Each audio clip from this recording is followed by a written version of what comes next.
and I don't feel like I'm any kind of special person for reasons why I received that scholarship. I'm just like the average Joe out there. So, if I could do it, they can do it, right? The point is, you just got to go and make the effort to go and fill out the application. I've filled out other applications and not gotten awarded. I mean, that's part of the process too. I think, we do have a little bit of that fear of rejection, right? Oh, well, why bother applying? I'll never get it anyway. I didn't honestly think I would ever get either of those two scholarships, but they happened, right? And, so just take that initiative and kind of get yourself out there and get out of your comfort zone a little bit, right? Mm-hmm. Yeah, very good point. And it's fine to be rejected. So just try again. Just keep on going. Hello and welcome to the LD Aviation Podcast, formerly known as the Business Aviation Collective Podcast. Today we get a chance to talk to Greg Arbuckle, who I've known for many years, actually. And I'm so excited to have you on the podcast today. We kind of got a chance to meet and talk with each other at the Leadership Conference. So welcome, Greg. Thanks, Lindsay. I appreciate you having me on. You and I had kind of met many years ago, but I was so excited to see your name when it popped up on the Leadership Conference scholarship winners. And I was like, oh, I got to find him when I go to Leadership Conference. And sure enough, I saw you the first night. So congratulations on that scholarship. Thank you very much. I appreciate it. But we're going to talk some more about that whole process, but a little bit later on. And I want to kind of start off with, because I think you have a unique kind of entrance into the business aviation world. And I wanted to ask you, how did you get excited or interested in business aviation? Well, I got excited in business aviation really with the internship that I did at Cox Enterprises, which is where you and I originally met. However, my story into aviation kind of backs up a little bit further than that. In high school, all I can remember from a very young age, it was always, oh, you got to go to college. You got to go to college. You got to get a degree. That's what we as millennials were told over and over and over and over again. And I got out of high school, started out in college, and just tearing away and never really got anywhere. Never made any progress for several years, actually. Just kind of never found a passion. Tried several different majors.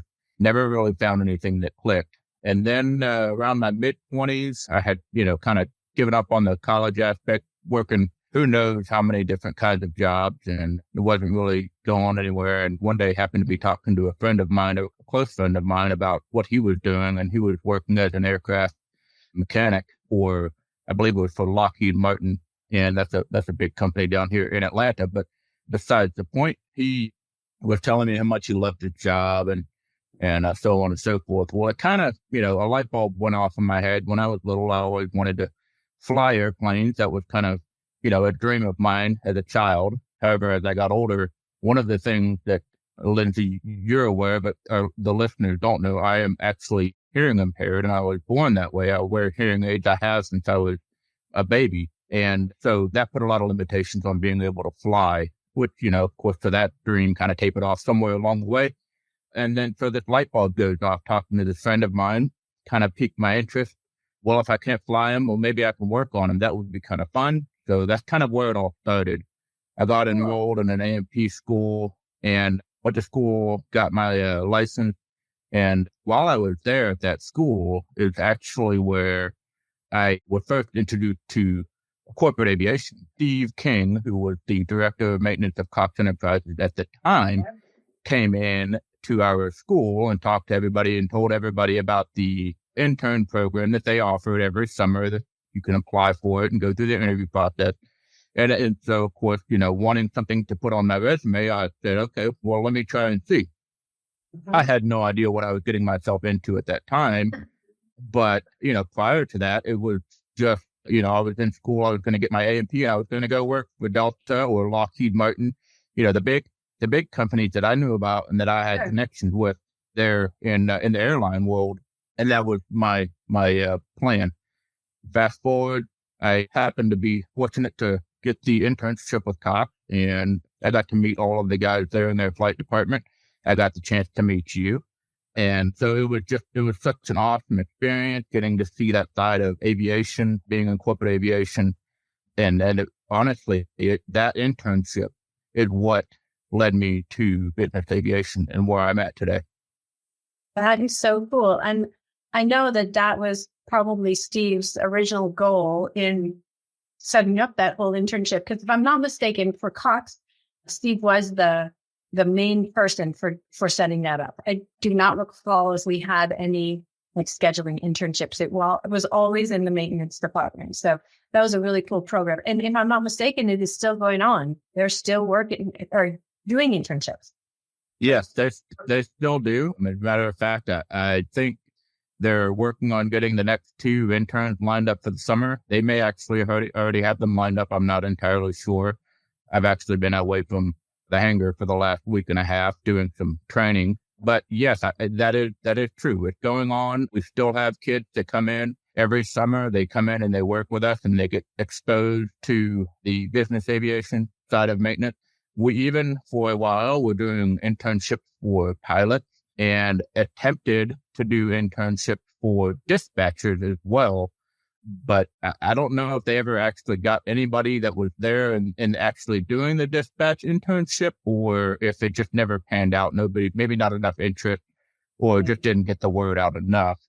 And I think the idea is to try to build it back to that point. But right now, the way the program stands, we have 2 maintenance technicians that will be here for the summer. We don't have a pilot this go around due to some other challenges that were going on with that. But nonetheless, we have the opportunity to get a couple of new guide workouts in there and hopefully shape them in the direction of corporate aviation. That's so cool.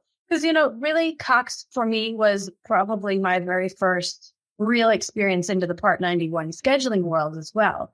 And, they have a real solid long-term flight department. They've been around for a long time. So I think for myself, that was kind of similar to you. It was like, oh, this is a real thing. These are large companies, big flight departments.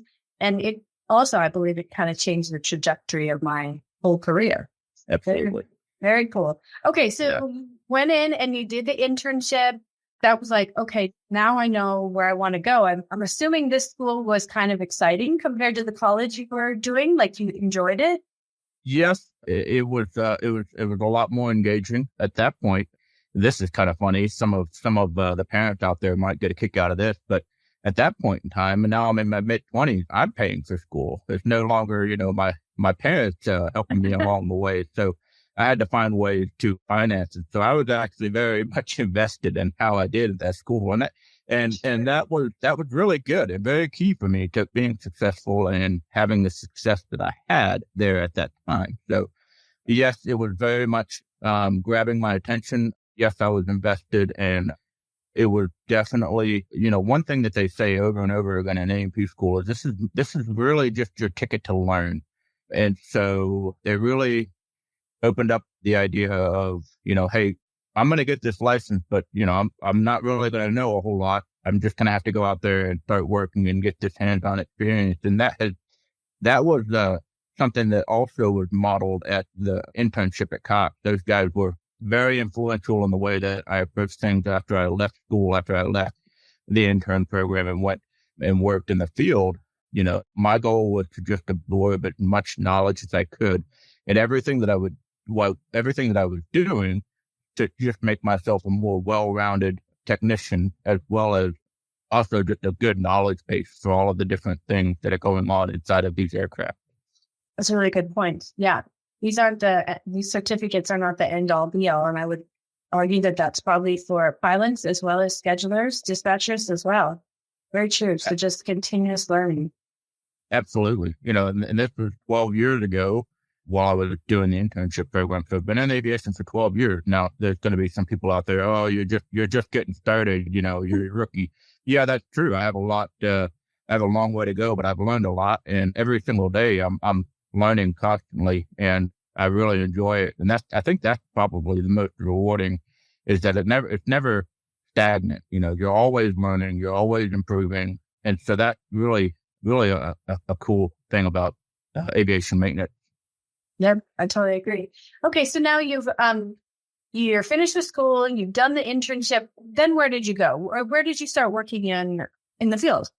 So after I finished up my schooling and got my certificate. I spent about 9 months working in general aviation in a small little mom and pop shop and got some time turning wrenches. That was probably the most fun I had, like just working in aviation. A lot of guys that I've talked to over the years that have worked in general aviation have always said, yeah, that's probably the most fun they've had. But, it's just not as much money to be made in general aviation as a technician, because it's a mom and pop kind of shop. So sure. Very limited on career growth. However, there's plenty of people that do just fine making a living, and that. But my aspirations were to eventually get back to business aviation. But, that was somewhere to start getting some experience and they were happy to have me. And I was very appreciative of that opportunity. After about 9 months, I got another phone call from Steve King again. I owe a lot of my success to him. He's been an incredible influence in my life, and I'm incredibly thankful for all that he's done for me. But he had an opportunity to go down to Savannah and do a intern program with flight safety. So that was an interesting opportunity. It was a little bit different. I wasn't necessarily turning wrenches, but I was in the flight safety facilities learning everything that I could possibly learn about Gulfstream aircraft. Flight safety in Savannah has a very tight relationship with Gulfstream, and they work very closely with them. So it was just kind of an opportunity for me to just soak up even more knowledge. And also start building those connections to eventually get my job at Gulfstream, which is where I worked for 7 years down there after that internship at flight safety. Very cool. All right. So you went from flight safety, big name, to Gulfstream, also big name. And Gulfstream is got a really cool facility. Obviously, you got to work there, but I got a chance to tour that one time, and it was pretty spectacular. Tell us about Gulfstream and what that was like working there. So Gulfstream is, really where I started to grow my knowledge and experience as far as corporate aviation is concerned. The Gulfstream, I was working in their service center, and that is where they, obviously bring all of their aircraft that are already in service. All their in-service aircraft come in there, and they do all of the maintenance there. However, a lot of people know Gulfstream as, that's where they build all the airplanes. Yes, there's hundreds and thousands of jobs where people build the airplanes, but they also have a very robust customer service center there. That was where I was working, utilizing the A&P, working on all actually, I take that back. I probably shouldn't say that, but I was not utilizing the A&P because I was working under their repair certificate, but nonetheless, not doing the same installation over and over every day as you would in production, getting to work on all different types of aircraft, all different types of systems. And it was just a huge learning experience. And I had a lot of success in that over the 7 years that I was there. I worked every shift that you can work there. They have a morning shift, an evening shift. They have a weekend shift. They have a weekend night shift. So I did it all. And then towards the end of my time there, I got into quality control, QC. And again, this was a whole new world that was opened up, and just really enjoyed that opportunity to get to see the other side of the operation there at Gulfstream and get to see a whole lot of different aspects of what goes on to make that business run. And then we're very fortunate to get a phone call from the guys at Cox Enterprises, and that's what led me back up here. So they had a position open. Okay, but before I go into the next part of your story, quality control. So can you tell me about that? What does that mean? What are you doing on a day, like actually doing when you're going to work? Okay, so at Gulfstream, when you are working there under their repair certificate as a mechanic, as a technician, you're given, tasks of, inspections and repairs and certain things that you've got to do. So you do that work. In the process, you also have to have it's a two-step buy-off process. You have the mechanic that does the work, and he signs off saying, hey, yes, I did this work. And then the QC, quality control, comes behind them, inspects their work, make sure they were using all of the proper procedures, make sure they were using all of the proper tooling, those kinds of things. That's what QC's role is in that regard. And when it's a good working relationship, both parties work well together. A lot of repair stations, and even, you would see it sometimes at Gulfstream. There are times when those two sides butt heads and nothing seems to get done, right? Well, being on the maintenance side for most of my time there at Gulfstream, I saw that struggle that we would have, but then getting the chance to be on the other side, you kind of see why those struggles would happen. So once I had the opportunity to go to that other side, it was my goal to try to make sure we could, bridge that gap, if you will, and hopefully, work together as opposed to butt heads all the time. And actually, I felt like it was a great learning process because you get to learn how to have a lot of patience. Yes, right. That is a really good learning or skill, I should say.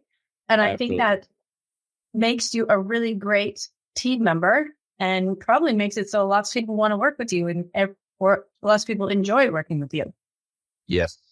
Okay, sounds good. So let's go into Cox then. Cox had an opening, you had an opportunity, and you got a chance to work for them. Yes. So the story comes full circle, right? So, I left after the internship and kind of kept relationships with all the guys that work in the Cox flight technical operations at the Cox Enterprises. Which I'll just say out quick is a really good example of networking. That's kind of what the whole networking is, right? Your relationships. Yep. Yes, absolutely. And I don't think I quite realized it at the time how important that was.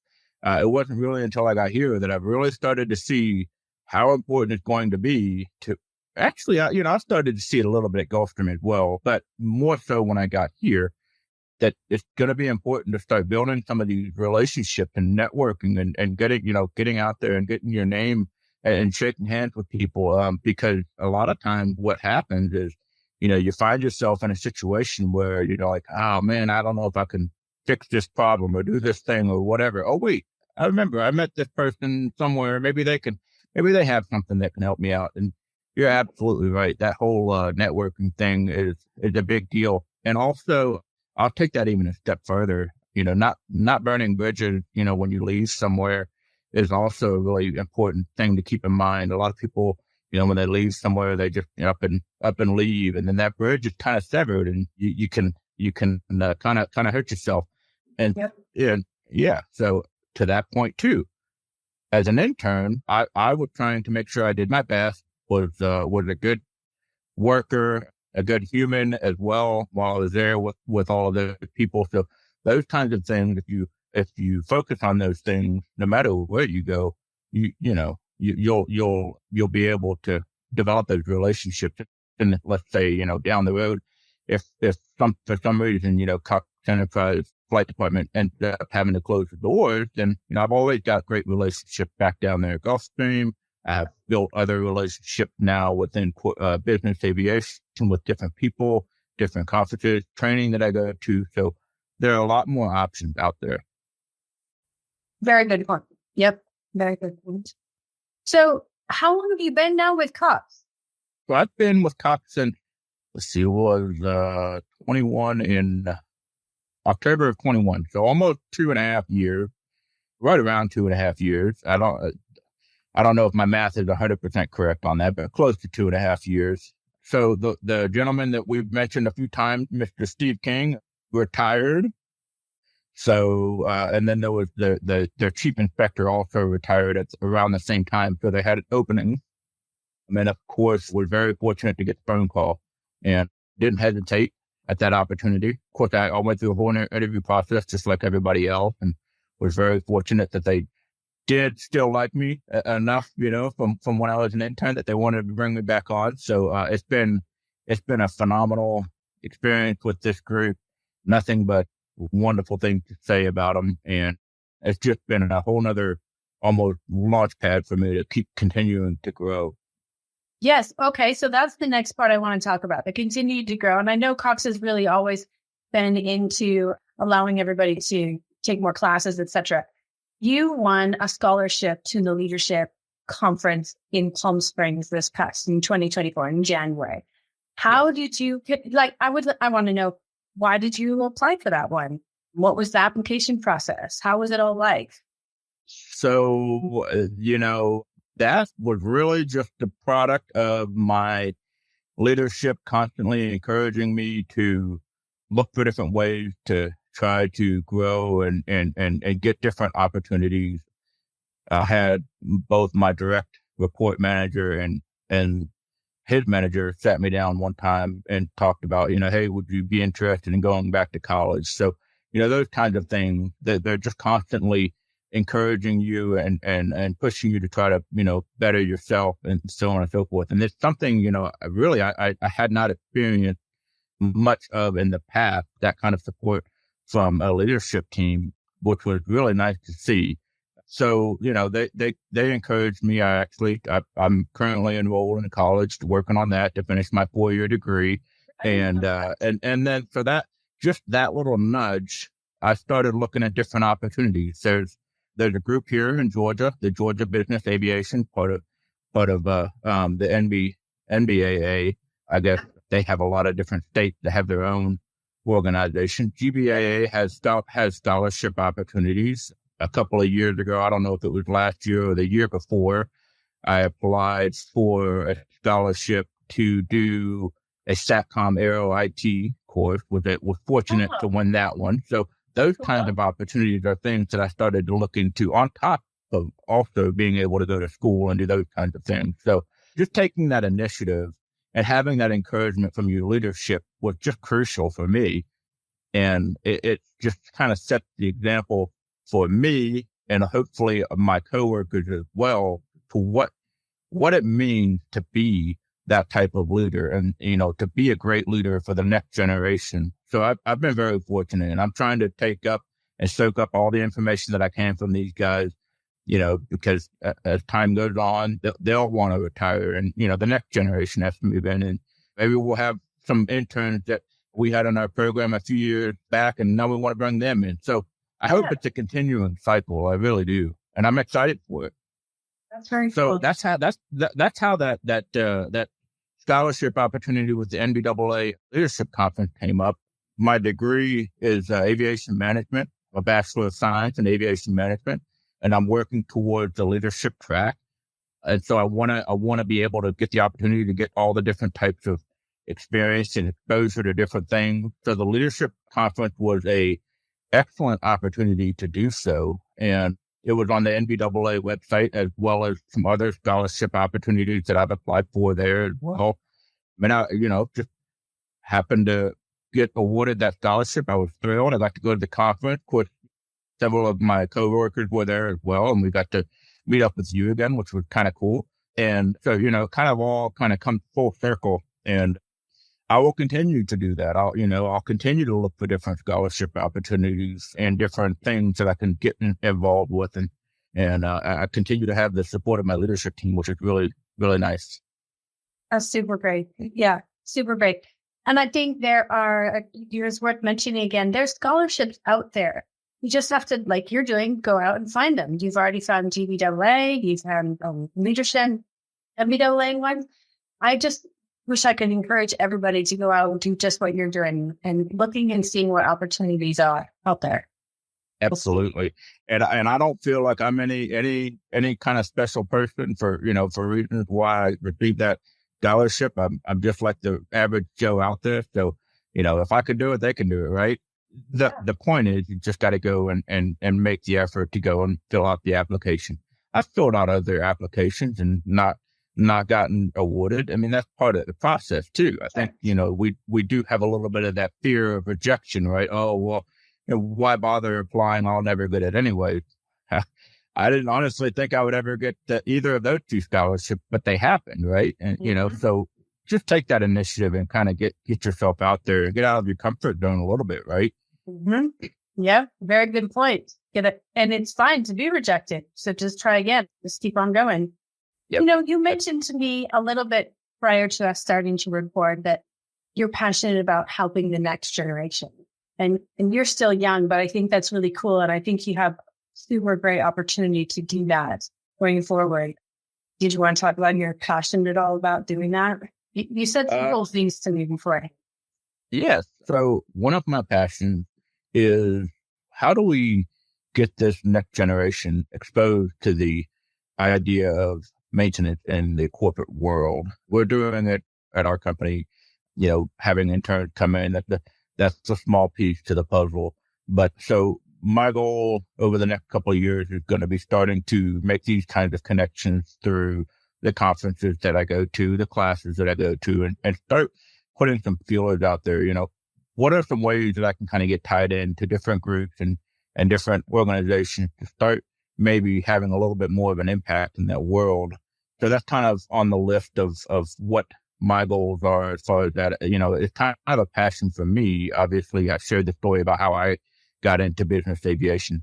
I didn't know anything. Well, not that I didn't know anything about business aviation, more so I just didn't realize it was really such a great opportunity until I had the opportunity to intern with Cox Enterprises. So just finding ways to just make those connections with the next generation, encourage the next generation of technicians, because we all talk about the shortages and how hard it's going to be over the next several years trying to get people in, and helping this new generation of kids see that there's more than just, hey, you got to go get a degree. Hey, there's a whole lot of great career paths out there, and business aviation is a great one. Aviation in general is a great career, but business aviation is fantastic. I agree. I think it's a good point too, because I got into a presentation at the high school the other day, and scheduling is also one of those that you don't have to have a college degree for. You just need the experience and the passion, etc. And so I kind of like your path that you went in and you wanted to learn and get your AMP, and that was important and exciting to you. And later on in life, now you're coming back to do your degree. So I think maybe the point I'm trying to make is that maybe the degree shouldn't be something you have to do first. Maybe you go out and you find whatever passion it is that you really enjoy. And later on in life, once you are like, yeah, this is where I want to be, then you can pick up a college degree. It certainly doesn't have to go one before the other. Yeah. And, probably one of the biggest influence on that passion right now is my own son that's starting to get into his teens and interested in aviation, and he wants to go into the maintenance world. And, he's 15, so that could change between now and the time I get home from this trip. He could probably be doing something else, right? But nonetheless, he's doing all the right things. He's involved in the right programs. And so those opportunities are out there for these kids. But how do we foster that? How do we continue to grow that? It's kind of my outlook over the next couple of years. What are some different things that we can do to help that out along the way? So that's my passion, and I appreciate you giving me the opportunity to share that. I know. Well, it was really great what you were talking about, before we started recording. So I wanted to let more people hear that as well. Absolutely. Well, Greg, I really appreciate all your time that you spent with us today, and I just love your whole process and pathway that you've had. I'm so glad you were with Cox. It's such a wonderful department, a wonderful flight department, and people don't leave there. Most people just stay and have long careers, which is awesome. Yes, I hope so. Fingers crossed, right? Yeah, that's right. That's right. Well, cool. Keith, Greg, if somebody wanted to maybe talk to you more about your path or your scholarship, kind of how you did it, or even the internship program, how would they find you? Well, they can find me on LinkedIn, and they can also feel free to email me at greg.arbuckle@coxinc.com. Great. I'll pop that down in the notes for anybody who's listening. Look into the details, and I'll pop those in there in the bottom as well. So, Greg, I'm so excited to see kind of how your career goes in the next 10 years, and I hope we can stay in touch. Well, let's not wait 10 years again to do right? that. But yes, absolutely. I'm looking forward to it as well. And I'm looking forward to the opportunity we get to have going forward as our professions collide. Excellent. Sounds good. Well, thanks again, Greg. And I hope to talk to you again soon. All right. Thanks a lot. Have a good night, Lindsay. You too.